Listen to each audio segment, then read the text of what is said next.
하나님의 말씀 누가복음 14장 23절과 24절 말씀 보시겠습니다. 하나님의 말씀 누가복음 14장 23절과 24절 말씀 계신 곳에서 함께 봉독하겠습니다. 주인이 종에게 이르되 길과 산 울타리 가로 나가서 사람을 강권하여 데려다가 내 집을 채우라. 내가 너희에게 말하노니 전에 청하였던 그 사람들은 하나도 내 잔치를 맛보지 못하리라 하였다 하시니라. 아멘. 이 말씀을 본문으로 해서 분산되지 않은 충성심이라는 제목으로 하나님 은혜 나누겠습니다. 계신 곳에서 제목 한번 따라해 보실까요? 분산되지 않은 충성심. 네, 오늘 말씀의 제목입니다. 지금 시간이 새벽 5시 2분이니까 일반적인 기준으로 볼 때 꽤 이른 시간입니다. 아마 우리들 대부분은 이 새벽 기도를 오늘의 첫 일정으로 해서 오늘 하루의 생활을 시작하게 될 것입니다. 오늘 하루를 활동하면서 살아간다는 의미에서 우리 모두는 다 생활인이다 이렇게 말할 수 있겠죠. 그러면 생활인으로서 우리는 우리 생활에 기왕이면 행복하고 보람 있는 그런 생활을 하기를 모두가 원하고 있습니다. 어떤 생활을 할 때 가장 행복하고 보람을 느낄 수 있는가? 이런 부분을 연구하는 심리학자들이 있습니다. 소위 긍정심리학이라는 분야인데요. 콜롬비아 대학의 아브라함 메슬로우 교수가 만든 말입니다. 이것의 생각은 이렇습니다. 우리가 보통 심리학자들이 연구를 한다 하면 이상 심리를 연구를 많이 하는 것이죠. 뭔가 비정상적이고 뒤틀리고 상처받은 그런 심리들을 주로 연구를 했습니다. 그런데 어떤 심리학자들이 생각하기를 왜 그런 것만 연구하느냐? 우리가 살아갈 때에 행복을 어떻게 느끼느냐?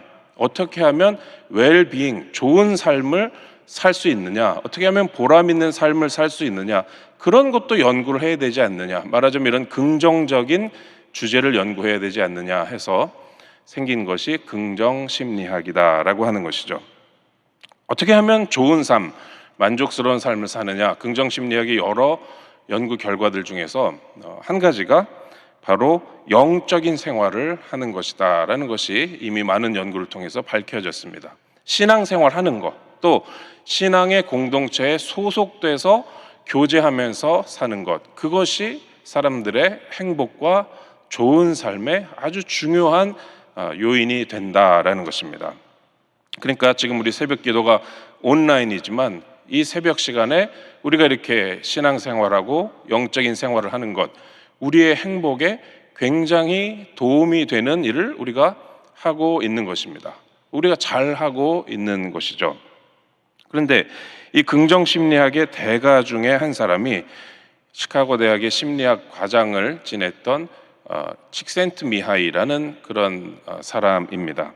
근데 이분은 아주 굉장히 세밀하고 과학적인 연구 방법을 동원해서 사람들이 살면서 언제 행복하다고 느끼는가, 그것을 아주 치밀하게 연구를 했습니다.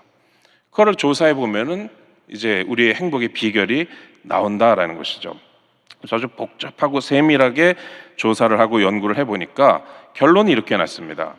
사람은 아주 여유 있게 편안하게 놀고 쉬는 상태에서 행복감을 느끼는 것이 아니고 반대로 자기가 지금 하고 있는 어떤 일, 어떤 활동에 아주 고도로 집중하고 몰입한 상태에서 그 순간에 가장 큰 행복감을 느끼더라라는 것을 여러 수많은 사람들의 연구를 통해서 밝혀낸 것입니다.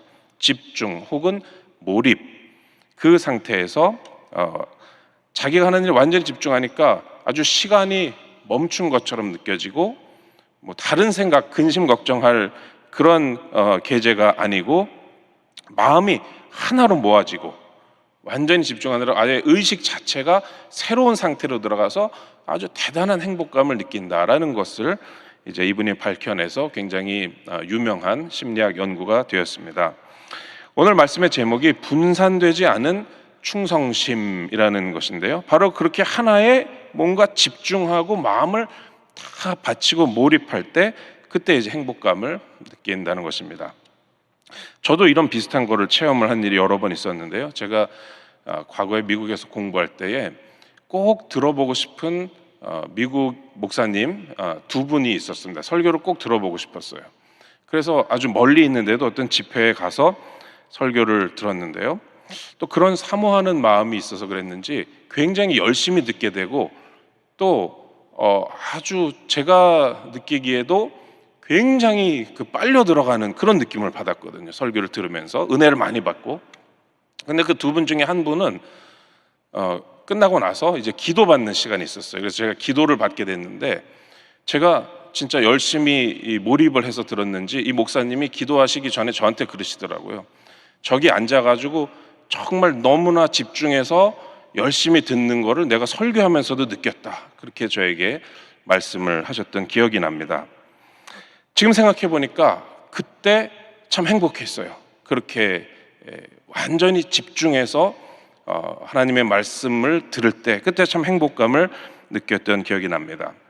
근데 여러 가지 어떤 활동을 하든 뭐 그림을 그리든 간에 아니면 뭐 악기를 연주할 수도 있고요, 뭔가를 만들 수도 있고 아니면 자기 직장에서 무슨 일을 할 수도 있는데 그것에 완전히 몰입해서 다른 걸 다 잊어버릴 때, 뭐 먹는 것도 잊어버리고 시간이 흐르는 것도 잊어버리고 심지어 자기 자신도 잊어버릴 때 그런 몰입의 상태에서 사람들은 가장 행복감을 느낀다라는 것이죠. 오늘 함께 읽으신 말씀의 그 전체적인 뜻을 보면은 우리 주님께서는 우리가 그렇게 분산되지 않은 집중된 마음을 가지고 살기를 원하시고 또 그런 마음을 가지고 하나님의 나라를 대하고 주님께 나아오라라는 말씀을 하고 계신다라고 볼 수가 있습니다. 분산되지 않은 충성심을 우리에게 요구하시는 것이죠. 그런데 또 그것이 주님의 요구일 뿐만 아니라 지금 이 세상의 지혜로운 사람들이 살펴본 것처럼 우리의 행복의 비결이기도 하다라는 것이죠. 누가복음 14장에서 예수님께서 하시는 말씀은 어떻게 들으면은 참 많은 것을 요구하시는 것으로 들립니다. 만사를 제쳐두고 이 잔치에 꼭 참여해라. 안 그러면은 안 되는 거예요. 그런 걸 요구하는 이 주인의 이야기. 그렇지 않으면 분노를 합니다. 그리고 예수님께서 자기의 가족과 자기의 재산과 심지어 자기의 목숨까지도 아끼지 말고 상관치 말고 자기 십자가를 지고 예수님을 따르라 이렇게 또 말씀하시는 부분이 나중에 나오는데요. 굉장히 많은 것을 요구하시는 것으로 보입니다. 그런데 이것은 과도하거나 심한 것이 아니라 이렇게 분산되지 않은 집중된 충성심을 가지고 살 때 우리의 행복이 다가온다라는 그러한 말씀으로 또한 우리가 받아들일 수 있습니다. 그런데 이러한 삶을 어렵게 하는 것이 무엇이냐? 우리의 일상생활입니다. 일상생활을 생활인으로서 살다 보면 너무나 많은 일들이 온갖 일들이 다 일어나니까 어느 하나에 집중하기가 어려울 때가 많은 것이죠. 우리 생활인들은 다 그거를 느끼고 있습니다. 그것을 어떤 의미에서는 생활의 발견이다 할 수가 있겠습니다. 첫 번째로 생활의 발견. 그건 뭐냐? 바쁘다라는 것을 발견하고 어떤 의미에서 정신이 없다, 분산돼 있다라는 것을 발견하게 되는 것이죠. 별로 한 것도 없는 것 같은데 하루가 금방 가버리고 일주일이 빨리 지나가 버리고 한 달도 뭐 순식간에 지나가 버리는 것 같습니다. 7월 달 지금 이제 7월 거의 막바지인데요. 그냥 비 몇 번 온 것 같은데 7월 달에 벌써 일주일밖에 7월이 남지 않았습니다. 일상생활이 이렇게 속도가 빠르고 우리가 여러 가지 일들을 처리하다 보면은 그냥 흘러가는 그 일상생활의 빠른 흐름이 있다라는 것이 우리의 정신을 잡아 끄는 그러한 일상생활의 특징이 있습니다. 오늘 예수님 말씀에서 비유의 말씀이죠. 어떤 사람이 큰 잔치를 벌이고 손님들을 초대했는데 전부 다 이 잔치에 오기를 거절했습니다. 그 이유도 무슨 특별한 이유가 있어서가 아니고 다 자기의 일상생활 속에서 가만히 보니까 바쁘고 할 일도 많고 여러 가지 상황들이 있다 해가지고 이들이 잔치에 오는 것을 거절했다라는 것이죠. 누가복음 14장 18절부터 20절까지 말씀을 함께 한번 읽어보시겠습니다. 다 일치하게 사양하여 한 사람은 이르되 나는 밭을 샀음에 아무래도 나가 보아야 하겠으니 청컨대 나를 양해하도록 하라 하고, 또 한 사람은 이르되 나는 소 5겨리를 샀음에 시험하러 가니 청컨대 나를 양해하도록 하라 하고, 또 한 사람은 이르되 나는 장가 들었으니 그러므로 가지 못하겠노라 하는지라. 한마디로 생활에 이런저런 일들을 처리하느라고 이 잔치를 베푼 주인은 하나님이신데, 천국 잔치인데 하나님 나라의 잔치에도 갈 시간이 없다라는 그러한 생활인들의 변명이었습니다. 이것이 바로 예수님께서 받으셨던 세상에서의 그런 반응이고, 또 전도자들이 오늘날도 세상 사람들에게서 받는 냉대와 무관심이기도 합니다. 생활의 다양한 사정들, 어찌 보면 별로 중요하지도 않은 그런 것들이 하나님 나라의 삶보다 더 우선시되는 그러한 상황들이죠. 그럴 때는 마음이 하나가 아니라 두 마음, 세 마음, 네 마음, 다섯 마음, 갈피를 잡지 못하는 그러한 마음의 중심이 흩어진 삶을 살게 되는 것입니다.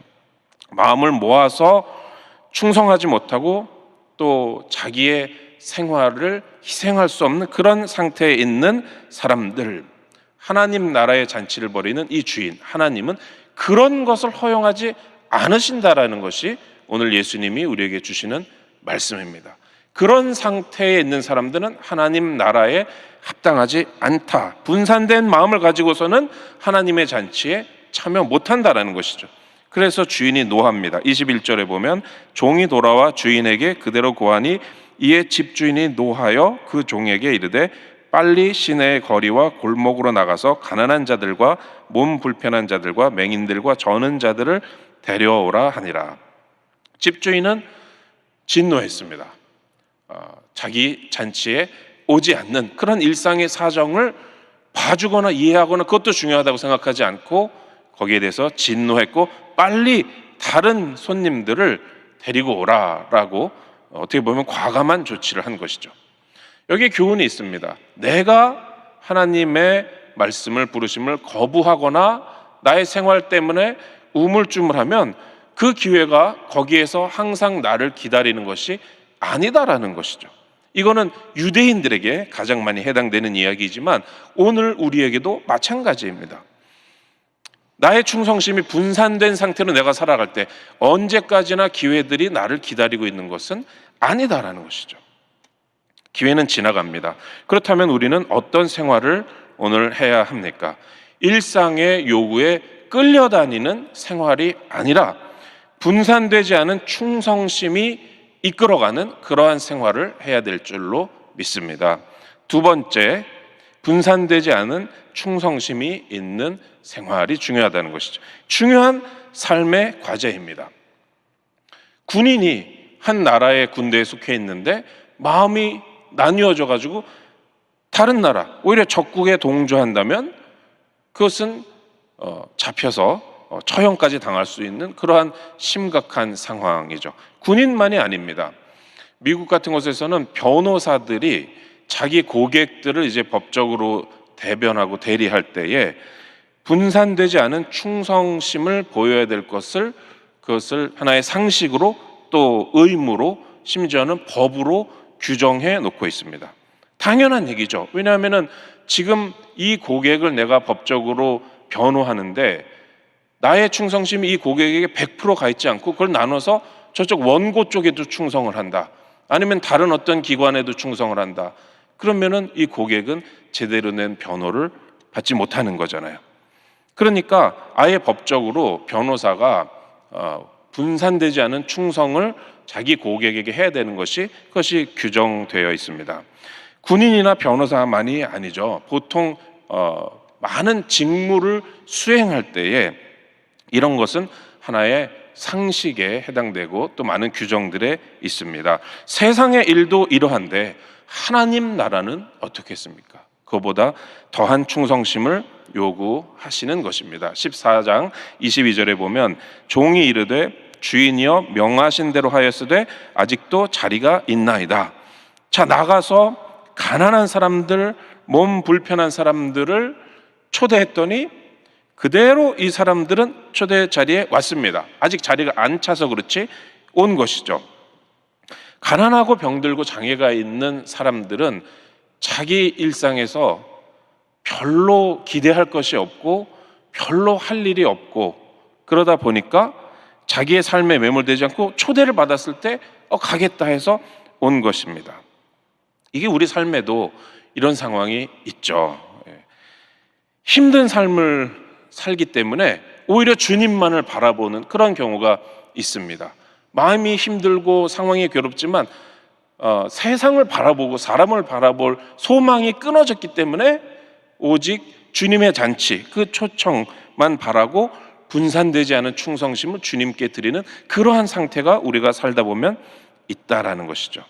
그러한 사정에 대해서 어떤 의미에서는 우리는 감사해야 될 줄로 믿습니다. 그것이 질병일 수도 있고요, 또 사랑하는 가족의 죽음일 수도 있고, 또 내 삶에 다가오는 어떤 아주 낭패스럽고 곤욕스럽고 또 굴욕적인 어떤 상황일 수도 있습니다. 그러나 그런 것 때문에 내 마음이 하나로 모아지고 흩어지지 않은, 분산되지 않은 충성심을 주님께 드릴 수 있는 영적인 상태가 된다면, 그렇게 몰입이 된다면, 주님의 초청에 대해서 내 모든 관심이 쏠리는 그러한 상태가 된다면 그것 또한 주님께서 주신 은혜이고 우리는 감사해야 될 줄로 믿습니다. 그러면서 하나님이 내 삶에 하실 일을 바라보게 되는 것이죠. 23절에 보니까 주인이 종에게 이르되 길과 산 울타리 가로 나가서 사람을 강권하여 데려다가 내 집을 채우라. 24절에 내가 너희에게 말하노니 전에 청하였던 그 사람들은 하나도 내 잔치를 맛보지 못하리라 하였다 하시니라. 전에 청하였던 사람들은 바로 분산된 충성심을 가지고 일상에 끌려다니는 사람들, 하나님의 잔치를 맛보지 못합니다. 우리는 한 마음으로, 하나의 마음을 가지고 우리 생활의 우선순위를 잘 결정하는 삶을 살아야 합니다. 미국에는 뉴스에 자주 나오지만 총기 난사 사건이 참 많이 일어납니다. 불행한 일인데요, 주로 학교 같은 데 들어가서 아예 문을 걸어 잠궈 놓고 그 안에서 사람들을 막 총으로 쏘는 그런 아주 불행한 사건들이 많이 있지 않습니까? 그런데 거기에 어떻게 대처해야 하느냐 하는 그 대처법에 대한 규정집과 다큐멘터리를 본 적이 있습니다. 특별히 그 사건이 현재 일어나고 있을 때, 그걸 진행형 총기 난사 사건이라고 하는데요, 그때 현장에 투입되는 특수 요원들의 이 대처 규정이 있습니다. 거기에 의하면은 이제 특수 요원들이 들어가면 사람들이 막 이제 피하려고 나오고, 또는 그 범인에 의해서 총을 맞아서 아주 심각한 부상, 또 여러 가지 부상을 당한 사람들이 막 쓰러져 있고 그럽니다. 그러면 이제 특수 요원들이 오니까 이런 사람들이 도와달라고 비명을 지르고 요청을 합니다. 그런데 행동 그 대처 규정에 의하면은 이 특수 요원들은 아무리 사람이 지금 쓰러져서 죽어가도, 아무리 심각한 부상을 입어도 절대로 그 사람들을 돌보지 않게 되어 있습니다. 언제까지요? 들어가서 그 총기 난사범 범인을 제압할 때까지는 절대로 누구도 도와주지 않게 되어 있어요. 거기서 부상을 입어서 죽어도 그 상황에서 할 수가 없는 겁니다. 왜 그런 규정이 있을까요? 지금 이 전체 상황에서 가장 시급한 일은 오직 그 범인을 잡는 것이다. 그렇지 않으면 더 많은 사람들이 희생당하니까요. 그러니까 부상자를 돌보고 위급 상황을 돌보는 것이, 그것이 진짜 위급한 것이 아니라 가장 중요한 범인 잡는 일만 하도록 그렇게 특수요원들의 대처 요령이 규정되어 있는 것을 보았습니다. 그것을 보고 많은 걸 느꼈습니다. 그 집중력을 여러분 한번 생각해 보십시오. 다른 거 우선순위가 아니고, 다른 거 생각하는 게 아니라 한 마음으로 분산되지 않은 그 절대적인 우선순위를 가지고 오직 그 범인만을 찾아 들어가는 그러한 규정이 있는 것이죠. 우리 생활 속에 우리가 이렇게 분산되지 않은 충성심을 가지고 살아간다면, 그렇게 살아왔다면 우리는 지금보다 얼마나 더 많은 것을 이루는 삶을 살았을까요? 우리의 삶이 얼마나 더 정돈되고 방향이 분명한 삶을 살았을까요? 이렇게 집중된 충성심을 가지고 살았다면 말이죠. 얼마나 더 진실하고 아름다운 생활을 했겠는가, 그런 생각을 우리가 해보게 됩니다. 삶에서 이렇게 분산되지 않은 충성심이 필요할 때가 너무나 많습니다. 이 세상에 어느 누가 내가 하는 일에 아니면 나에게 충성한다 했을 때 분산된 마음을 가지고 충성하는 것을 좋아하고 받아들일 사람이 어디 있겠습니까? 충이라는 그 한자어 자체가 마음의 중심이라는 뜻이고, 성이라는 것이 바로 진실하다는 그런 뜻이죠. 마음의 중심이 참되다는 것이고, 우리의 삶에는 그것이 필요한 거고, 오늘 예수님은 우리에게 그것을 요구하고 계시는 것입니다. 그래서 26절에 물은 내게 오는 자가 자기 부모와 처자와 형제와 자매와 더욱이 자기 목숨까지 미워하지 아니하면 능히 내 제자가 되지 못하고, 이것은 정말로 형제 자매를 부모를 미워하라는 말씀이 아니죠. 그들은 우리가 사랑하고 도와주고 부양해야 될 책임이 있는 그런 우리 사랑하는 사람들입니다. 여기에 말씀은 우리의 생활 속에서 우선순위를 분명히 가지고 100% 분산되지 않은 충성심을 주님께 바치는 그러한 생활을 하라는 주님의 말씀인 것입니다. 27절에도 보면 누구든지 자기 십자가를 지고 나를 따르지 않는 자도 능히 내 제자가 되지 못하리라. 그러니까 신앙생활이라는 것은 많은 것을 주님께서 우리에게 요구하고 또 많은 것을 우리에게 보상으로 주시는 시스템이죠. 목숨까지 바치고 생활 속에서 자기 십자가를 지는, 얼마나 많은 것을 요구하시는 겁니까? 주님의 제자가 되려면요. 더 정확히 말하면 주님은 우리의 모든 것을 요구하시고 또 주님은 우리에게 모든 것을 주시는 그러한 관계가 우리의 신앙생활이라는 것이죠. 근데 어떤 사람들은 될 수 있으면은 주님께 조금만 드리고 내 신앙생활을 뭔가 조금만 헌신을 하고 또 얻는 것도 조금 얻어도 좋다, 이런 사람들이 있습니다. 그냥 교회에 정만 두는 것으로 만족한다든지, 기독교인이라는 타이틀만 있어도 그 정도면 된다라고 생각하는 사람들이 있습니다. 삶의 중심은 딴 데가 있고 조금 드리고 조금 받는 것. 그러나 오늘 말씀해 보면은 신앙생활은 그게 아닙니다. 우리에게 십자가에서 목숨을 내어주신 주님은 우리에게 모든 것을 요구하고 계십니다. 디모데후서 2장 4절에 보면 병사로 복무하는 자는 자기 생활에 얽매이는 있는 자가 하나도 없나니 이는 병사로 모집한 자를 기쁘게 하려 함이라. 병사로 모집하신 주님만 기쁘신 게 아니라 이렇게 모든 것을 드리고 분산되지 않은 충성심으로 삶의 우선순위를 분명히 하고 살아가면 그 병사 자신이 우선 행복한 삶을 살게 되는 것입니다. 이렇게 드림으로써 하나님 나라의 잔치에 참여하고 진정한 행복한 삶을 사는 우리 모두가 되기를 축원합니다. 말씀을 맺겠습니다. 주님은 우리가 생활에 얽매여서 이리저리 흩어진 마음으로 사는 것을 원치 않으십니다. 그런 방향도 없고 일상에 끌려가는 삶은 주님의 뜻도 아니고 우리에게 행복을 주는 그런 생활도 아닙니다. 이제 우리는 주님을 향한 분산되지 않은 충성심을 중심에 가지고 살아가게 되기를 소원합니다. 또 우리가 하는 모든 소중한 일들에 생활 속에서 마음의 중심을 다하고 하나님의 나라를 최우선으로 놓는 그러한 생활을 하기를 우리는 사모합니다. 그리할 때에 우리는 일상에 얽매여서 천국 잔치의 초청장도 거부하고 그러한 삶이 아니라 기꺼이 주님과 함께 천국 잔치에 참여하는 삶을 살게 될 것입니다. 가장 정돈되고 가장 행복한 삶을, 또 주님께 인정받는 삶을 그러할 때 우리가 살게 될 줄로 믿습니다. 이와 같은 생활의 축복을 모두 다 받는 또 누리는 우리 모두가 되기를 주님의 이름으로 축복합니다. 기도하겠습니다. 하나님 아버지, 감사합니다.